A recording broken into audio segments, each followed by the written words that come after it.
أعوذ بالله من الشيطان الرجيم. ولقد قال لهم هارون من قبل يا قوم إنما فتنتم به وإن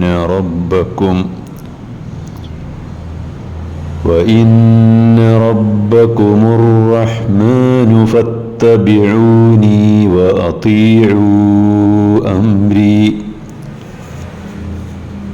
قالوا لن نبرح عليه عاكفين حتى يرجع إلينا موسى. قال يا هارون ما منعك إذ رأيتهم ضلوا ألا تتبعني أفعصيت أمري. قال يا ابن أم لا تأخذ بلحيتي ولا برأسي إني خشيت أن تقول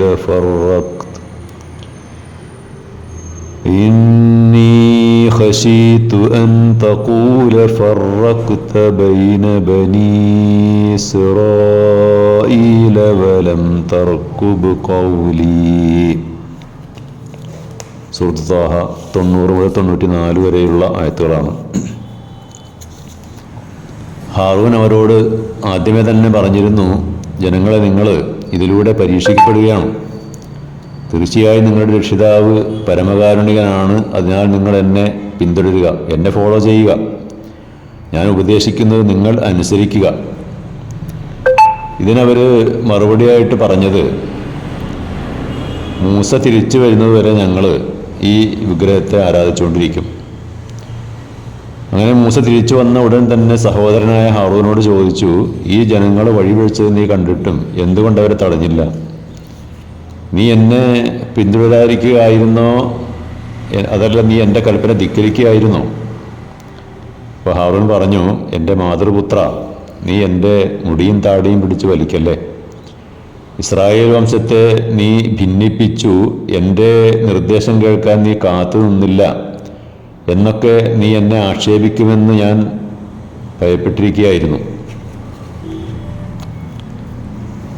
Bible പഴയ നിയമത്തിൽ ഹാറൂനാണ് സ്വർണം കൊണ്ട് പശുക്കുട്ടി ഉണ്ടാക്കിയതും ജനങ്ങളോട് അതിനെ പൂജിക്കാൻ ആഹ്വാനം ചെയ്തതും എന്നൊക്കെ അങ്ങനെയുള്ളൊരു ഗുരുതരമായ ഒരു തെറ്റ് രേഖപ്പെടുത്തിയിട്ടുണ്ട്. സംഖ്യാപുസ്തകം 18-ാം അധ്യായത്തിൽ 1 മുതൽ 7 വരെയുള്ള വചനങ്ങളിൽ അത് കാണാം. ഈ ഗുരുതരമായ തെറ്റ് തിരുത്തുകയാണ് ഖുർആൻ. സാമിരി എന്നു പേരായ ഒരു മുനാഫിക്കാണ്, ഒരു കപടവിശ്വാസിയാണ് ഈ ഗുരുതരമായ കുറ്റം ചെയ്തത്. ജനങ്ങളൊക്കെ അവൻ പറയുന്നത് കേട്ടു. ഹാറൂൻ അവരോട് ഈ ചെയ്യുന്നത് മഹാപാവമാണെന്നും എന്ന് ശക്തമായി താക്കീത് ചെയ്തു. പക്ഷെ അതാരും കേൾക്കാൻ തയ്യാറായില്ല. അവർ ഹാറൂനോട് പറഞ്ഞത് ഇങ്ങനെയാണ്, നീ എന്തൊക്കെ പറഞ്ഞാലും ഇനി മൂസ തിരിച്ചു വരുവോളം ഞങ്ങളിത് ഒഴിവാക്കിയില്ല. അവരുടെ ഈ ദുശ്ശാഠ്യത്തിന് മുമ്പിൽ ഹാറൂൻ തികച്ചും നിസ്സഹായനായിരുന്നു. അങ്ങനെ മൂസ തിരിച്ചു വന്നപ്പോൾ ഇസ്രായേൽ വംശത്തിലെ ഗോത്ര പ്രമുഖന്മാരെയൊക്കെ വിളിച്ച് ചോദ്യം ചെയ്തു. അപ്പോൾ അവർ പല ഒഴികഴിവുകളും ഒഴിഞ്ഞു. പിന്നീട് മൂസ ഹാറൂൻ്റെ നേർക്ക് തിരിഞ്ഞു. അദ്ദേഹത്തിൻ്റെ തലയിലും താടിയിലൊക്കെ പിടിച്ചുകൊണ്ട് ചോദിച്ചു, നീ എന്തുകൊണ്ട് ഈ സമുദായം വഴിപിഴച്ചു പോകുന്നത് കണ്ടപ്പോൾ അവർ നേർവഴിയിലേക്ക് നയിച്ചില്ല?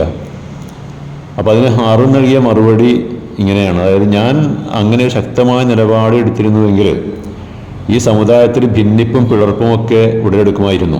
പിന്നീട് അതിൻ്റെ പേരിൽ ഞാൻ ചോദ്യം ചെയ്യപ്പെടുമല്ലോ എന്ന് ഭയന്നിട്ടാണ് ഞാനതിന് മുതിരാതിരുന്നത്. ഹാറൂൻ്റെ ഇത്തരത്തിലുള്ള പ്രതികരണം സൂറത്തുൽ അറാഫ് 150-ാമത്തെ ആയത്തിൽ പ്രകാരം പറയുന്നുണ്ട്. ഖാല യബ്ന ഉമ്മ ഇന്നൽ ഖൗമ ഇസ്തദഅഫൂനി വകാദൂ യഖ്തുലൂനനി ഫലാ തുശ്മിത് ബി അൽ അഅദാ വലാ തജ്അൽനി മഅ അദ്ദാലിമീൻ. എൻ്റെ മാതൃപുത്ര, എൻ്റെ സഹോദര, അവർ എന്നെ ഒതുക്കിക്കളഞ്ഞു, എന്നെ വധിക്കാനും അവർ മുതിർന്നു.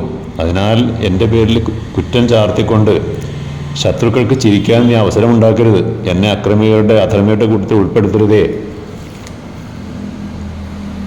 നമുക്കറിയാമല്ലോ, നമ്മുടെ ഈ മുസ്ലിം സമുദായത്തിലും ഇതേപോലുള്ള സാമിരിമാർ പടച്ചുവിടുന്ന അന്ധവിശ്വാസങ്ങളെയും അനാചാരങ്ങളെയും തിരുത്താൻ തയ്യാറായി വരുന്നവരെ, പരിഷ്കർത്താക്കളെ മർദ്ദിക്കുവാനും പീഡിപ്പിക്കുവാനും അവരെ കാഫറാക്കി മുദ്രകുത്തി അവരെ കൊന്നുകളയാനും ഒക്കെ ഇത്തരം സാമിരിമാരുടെ അനുയായികൾ രംഗത്ത് വരുന്നുണ്ട്.